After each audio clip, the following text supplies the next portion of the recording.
नमस्कार। आइए सुनते हैं आधुनिक मानव शांति की खोज में स्वामी निखिलेश्वरानंद जी की पुस्तक से आज का अंक। जैसा कि आप सभी को विदित है कि यह श्रृंखला हम क्रमबद्ध रूप से प्रस्तुत कर रहे हैं। इससे पहले हम जो सहे वह रहे और बीती ताही बिसार दे आदि विषयों पर महाराज के महत्वपूर्ण विचार सुन चुके हैं।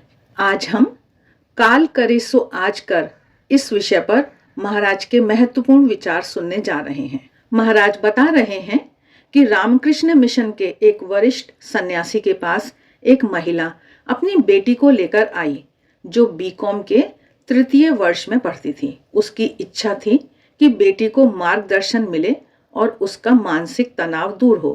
उसने स्वामी जी को सारी बातें बताईं।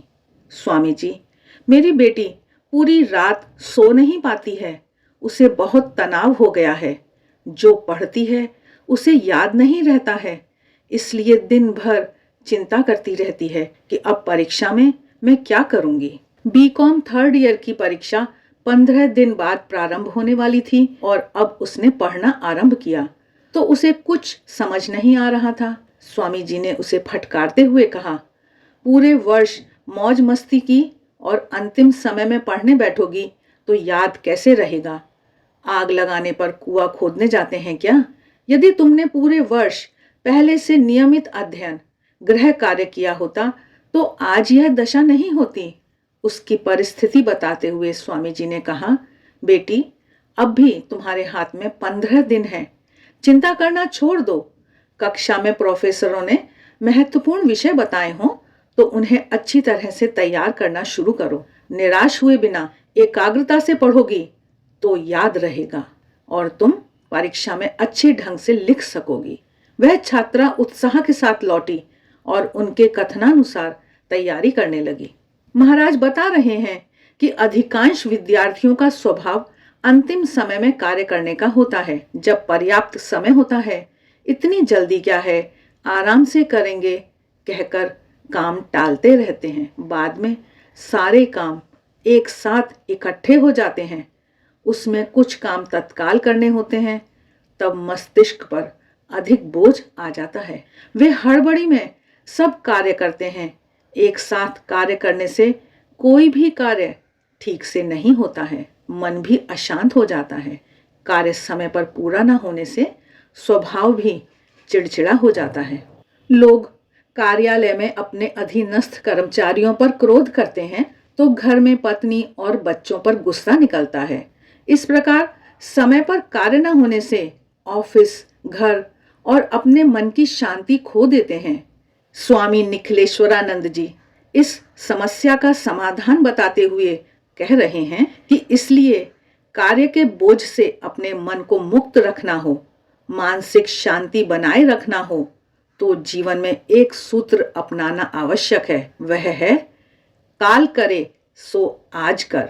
जो कार्य आज हो सकता है उसे कल पर नहीं टालना चाहिए। आधुनिक विकासशील युग में मनुष्य को एक साथ कई कार्य करने पड़ते हैं, इसलिए मनुष्य को टाइम मैनेजमेंट, समय प्रबंधन करना आवश्यक होता है। कम समय में तेजी से काम करने की शक्ति का विकास मनुष्य को करना पड़ेगा। इसके लिए प्रथम सूत्र है कि आज का कार्य आज ही कर डालो, कल कभी नहीं आता है।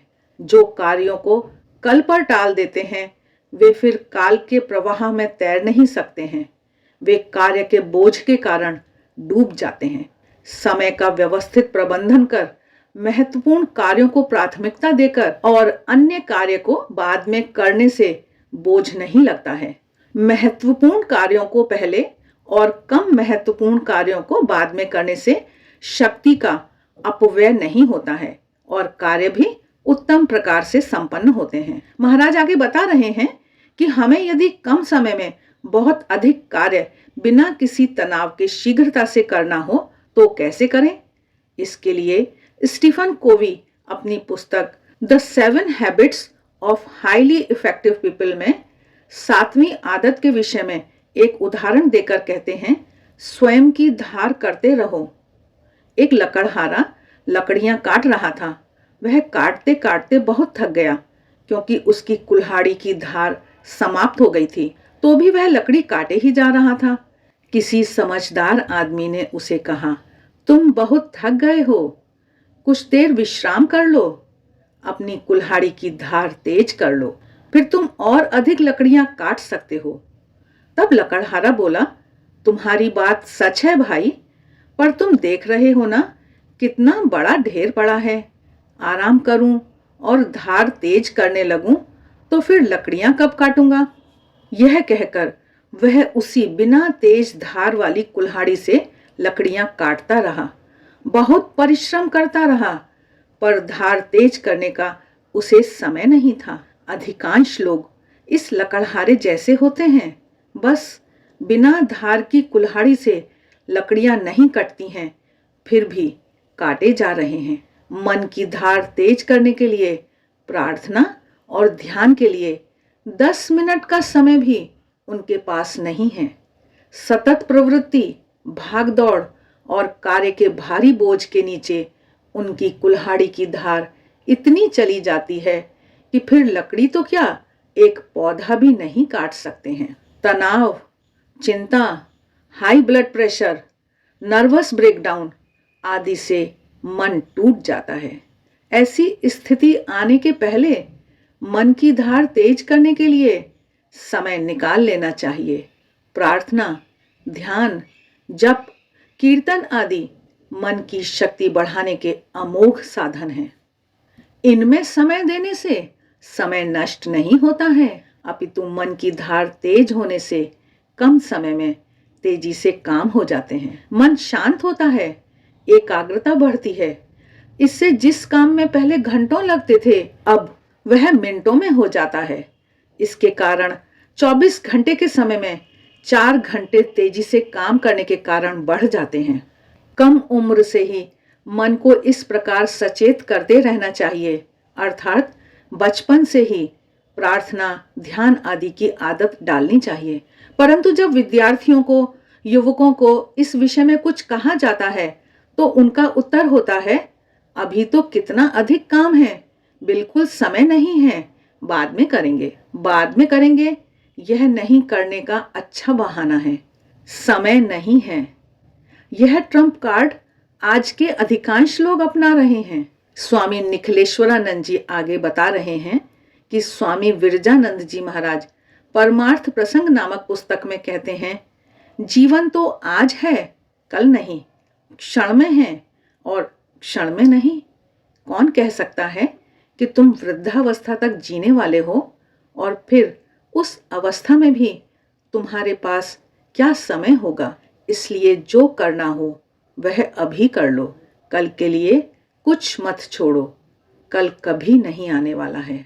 स्वामी निखिलेश्वरानंद जी आगे बता रहे हैं कि मन को शांत और स्वस्थ रखने के लिए भगवान को प्रतिदिन केवल 15 मिनट दिए जाएं तो ये 15 मिनट सारे जीवन को बदल डालेंगे। अतः इन 15 मिनटों को यथासंभव शीघ्र भगवान को देना चाहिए।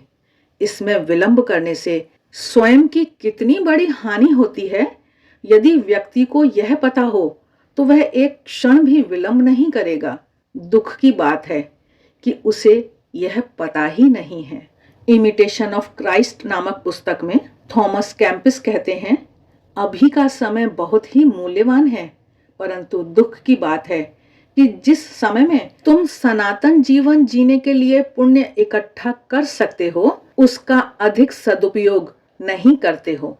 फिर ऐसा समय आएगा जब तुम सुधरने के लिए एक दिन या एक क्षण की इच्छा करोगे, तब वह तुम्हें मिलेगा या नहीं यह मैं नहीं जानता हूँ। इसी पुस्तक में अभी तो बहुत जीना है, फिर आराम से भगवान का नाम लूंगा, ऐसा सोचने वाले लोगों को संबोधित करके लिखा है, अरे मूर्ख, जहां तुझे एक दिन का भी ठिकाना नहीं, वहां दीर्घ जीवन का विचार क्यों करता है।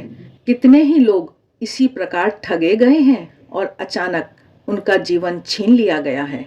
सबका अंत मृत्यु है। मानव का जीवन परछाई की तरह अचानक लुप्त हो जाता है। इसलिए हे प्यारे, अभी तुमसे जितना हो सके उतना कर लो, क्योंकि तू कब मर जाएगा उसका तुझे पता नहीं है।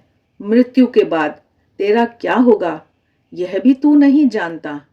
जब तक समय है तब तक तू शाश्वत संपत्ति एकत्रित कर ले। यदि मनुष्य को शाश्वत संपत्ति, शाश्वत शांति चाहिए तो प्रतिदिन भगवान का स्मरण करना चाहिए। इसमें आज नहीं करूंगा ऐसा मनोभाव नहीं होना चाहिए। मन तो अनेक बहाने करके समय बिता देता है। इसलिए काल करे सो आज कर, आज करे सो अब, पल में प्रलय होएगी, बहुरी करोगे कब।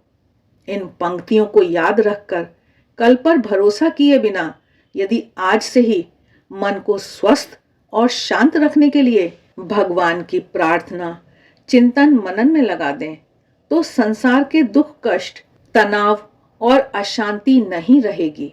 श्री रामकृष्ण देव के मानस पुत्र स्वामी ब्रह्मानंद जी कहते हैं, तो फिर तुम्हारा जीवन इतना सुंदर संवर जाएगा कि तुम्हें सांसारिक दुख, कष्ट किसी भी तरह से स्पर्श नहीं कर सकेंगे।